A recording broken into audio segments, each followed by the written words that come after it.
पाकिस्तान एक गरीब मुल्क जरूर है, लेकिन गरीब की पहली नहीं। इन्होंने गरीब की पहली समझ के यहूदी ते कादियानियां ने इमरान खान सरकारी स्थान बना के छड़ता है।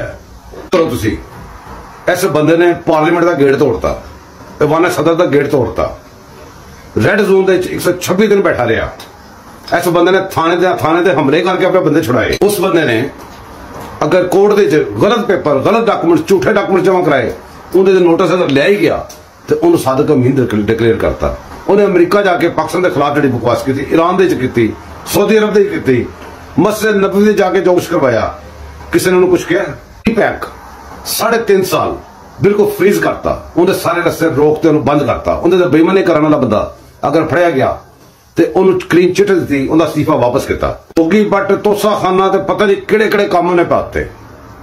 वो जो उन्हें माइक फड़िया, उन्हें मिस्टर एक्स, मिस्टर फलाना, मिस्टर टमकाना, उन्हें हर अदारे का हर बंदे रखने। इन्ना कुछ हो गया, उन्होंने किसी ने कुछ नहीं किया, सरकारी स्थान बना के छड़िया है। तुम अंदाजा करो कि हुण फिर चीफ जस्टिस जिन्हें नोटिस ले लिया तो इन्हें अदालत का, जिन्हें अज तक पता नहीं, जो इस्लामाबाद पूरा साड़ता, वो पेपर लैके नोटिस लैके बह गया। जो उन्हें कहते मैंने 2 रिपोर्टा, जब कि जज लिख रहे हैं कि सारा कुछ आ गया है, उन्हें रिपोर्टा मंगनिया, रिपोर्टा दबा के रखता है।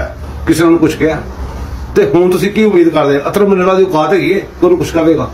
कदी उम्मीदा ना दे, बस कर दो।